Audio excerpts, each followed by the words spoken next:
Hola guys! Buenas tardes y buenos días, mi hermano y hermana. Okay, nagpagupit ako. Yeah. Biyernes kasi bukas eh. Baka naman. Anyway guys, time check 2:37. Medyo late na ako kasi nag-enroll ako sa college kid ko. And also, yun, nagpagupit kami, mga staff, school staff. Ayan, meron akong 92%, 2:37 PM. May booking na ako. Dito sa Gentry, malapit na yung pick up, yung warehouse dyan sa NSE. Papuntang Muntinlupa to, Tunasan. 5 boxes daw ng pet food. So 600 plus ito. 637 kasi meron siyang pahinante. Ako na yun. Tinanong ko kung okay lang, ako na yung pahinante. Okay lang naman kasi 5 boxes, 80 kilos daw lahat. Or 80 kilos per boxes. I don't know, 600 kg, 600 peso papuntang Tunasan. Alright, vamos, let's go! Okay guys, dumating na tayo dito sa warehouse. Wait lang tayo. 5 box. 5 box daw yun eh. Ng pet food. Ilang box kaya yun? So na kaya yun? Okay, 5 boxes lang pala to. Ayan. Aba, dog food daw to, pet food. Dog food daw po. Oo. Daw. Pwede ano, BYD sa ano. Pwede. Basta may kita. Mga Honda pwede rin. Ewan ko kung sa Honda. Ewan ko, papayag lang yun. Basta may kita sila. Parang minatawag minsan Brio. Brio? Pwede. Alam ko pa sa... Yun, no? Alam ko pag Honda kasi meron talaga bawal eh. Okay guys, so nakuha ko na yung 5 boxes of pet food daw yan, sabi niya. Ewan ko kung pet food lang ba talaga. Tapos, muna tayo sa drop off, 26 kilometers, 1 hour and 4 minutes. Walang toll gate to. Dito tayo dadaan sa may... In 1.1 kilometers. Turn right on 65 Governor's Tawag Drive. nito. Tunasan sa Magsaysay. Daang Reyna. 1 hour and 3 minutes. Ganun din kasi pag mag-toll eh. Lalabasin tayo dun sa intersection ng Muntinlupa. May traffic din yun doon. So anyway, vamos. 1 oras ang biyahe natin ngayon. Chill. Let's go! Okay guys, na-drop na natin doon kay ma'am. Wala na. Time check 4:19. Ayan. Hindi ko alam kung anong binayaran natin kasi meron na akong biyahe ka na something. Okay? So park muna tayo doon na maayos. Alright. Hanap tayo booking guys. Park ko lang dito konti. Okay guys, time check 4:39 PM. Nakakuha na tayo ng booking dito sa may Muntinlupa papuntang Bacoor. 6 ceramic boxes to. Tapos, ito. Malapit lang, 4.1 kilometers away, 23 minutes. Punta na tayo. Priority nga pala, 200 kg, 489 peso. Okay na guys. Buti na lang, na Gcash tayo kanina. So, meron akong Gcash. Yung unang booking natin, Gcash ang bayad. Yun yung pinang top up ko. Nag-top up ako ng 100. Okay lang. 489. Tapos dahan-dahan lang tayo pa uwi kasi kailangan ko nasa bahay na ako 7:30 or yeah, bago mag-8. Let's go. Let's G. Nakarating na tayo sa... Mabigat ba? Magaan lang? Mabigat? Wait lang.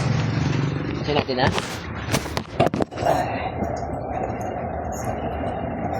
Pero fragile to, no? Nakababol lang naman po. Nakababol. Iabot nyo, tapos pasok sa loob. Bakit?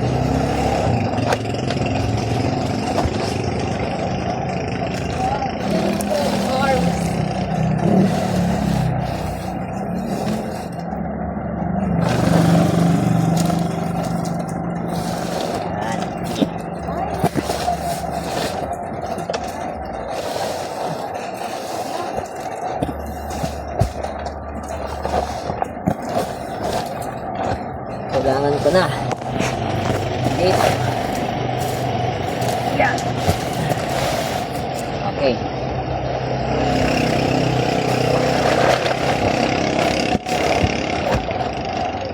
Okay. Ay ko.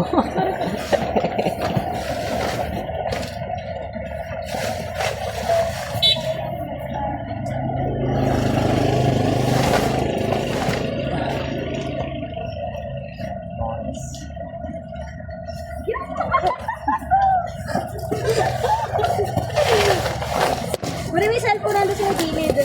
Pipicturean ko lang. Andyan sa may patungan. Ito maliit. Yan. Yan sir, yan lang yung pang-anim.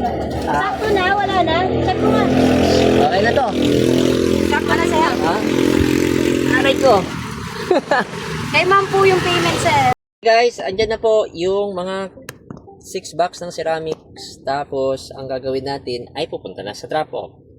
Medyo wala ako sa sarili ngayon 1 hour and 16 minutes, 22 kilometers. Dating natin doon alas 6:30, alas 6:30. Ayan. So, tara, vamos. Shit, guys! Meron ako nakikita Muntinlupa, West Service Road, papuntang 13. 600 plus. Credit. Kailangan ko pa naman ng credit para bukas.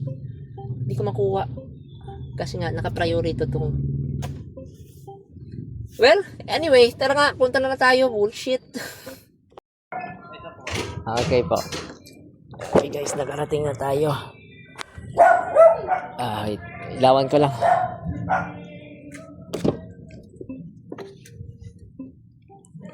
Wait. Sige po. Magaan lang naman po yan. Picture ko lang. Okay guys, na-drop na natin guys yung mga ceramic 6 boxes. So, binayaran tayo via GCash 550 kahit na 482 lang yung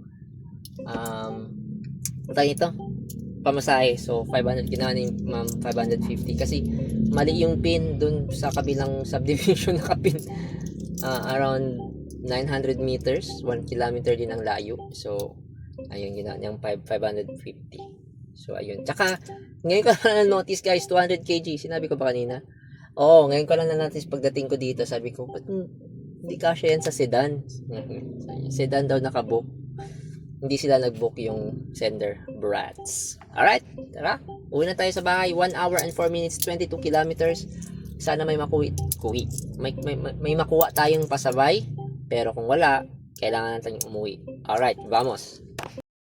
Okay guys, time check 8:12. Dito na tayo sa house. Wala ako nakuha ang booking. May tumatawag. Hold on. Okay, so tinawagan ako ni Commander. Akala niya hindi pa ako nakauwi. So, hindi kasi ako naririnig pag dumadating matahimik. Hindi rin niya ako maririnig pag umaalis. Okay, anyway.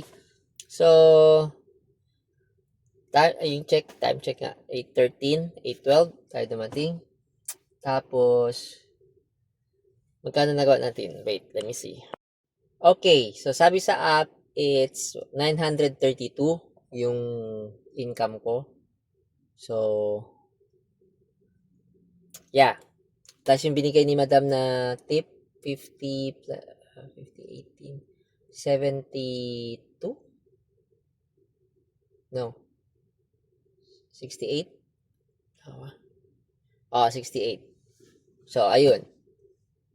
68. So, serado, 1,000 guys. So, may 1,000 tayo sa dalawang booking. Anong oras ba natapos yung last booking ko? It's, 6:30? 6:30 ako dumating dun sa drop-off na yun. So, nagsimula ako ng 2:30 to 40 ganun-ish. Tapos ng 6:30. So, dalawang booking lang yun. Naka 1K ako. So, ang total na binahe ko is around 80 kilometers, 40, I think 60 kilometers ang nabiyahe ko. Ano ba yung sinabi ko kanina may meron ng Basta, anyway, 60, sabihin natin 70. So, 140 babawasan ko dun sa 1,000. 140, gawin ko na 200. Lalagay ko na sa bangko natin dito. Kaya sa GCash. para ano yun? Tawag nito? Yun ay pang kuryente. So, $200 kayo. Meron tayong malinis na 800. Hindi ako kumain. Hindi rin ako bumili ng kung ano-ano. Yun, 800 na lang booking, 4 hours. 30, 3, 4, 5, 6. Ayun. Matagal na nga pa uwi, guys. Actually, pwede pa akong kumuha talaga pa uwi. Pero kaso kailangan talaga ako dito sa house. O, 8:16 na nga eh. Kailangan akong 8 dito. 8:17 na. Late na ako. Ayos lang yan. So, ayun, eto na lang. Naka 1K tayo sa 4 na oras. Not bad. So, I think 250 per hour. Nagawa natin. 250 peso. Dapat yan mga 300 or 400. Malayo sa ginagawa ko pag mag-work at home ako, guys. Kailangan ko na talaga ng client, please. Okay? Anyway. Kung gusto nyo malaman magkano talaga yung nakukuha ko pag work at home, comment down below. Re-replyan ko kayo, guys. Hindi na natin inflection. So, anyway. Salamat, guys, sa panonood. And, tawag ito. Thank you. Salamat and thank you. Okay. And mga nag-subscribe, nagko-comment, nagda-like, thank you guys. So, yun. So, ang purpose ko lang naman na mag-vlog actually is para makikita nyo the journey. Paano lamugin ang BYD E-Max 7. Okay. Thank you guys. God bless. Good night.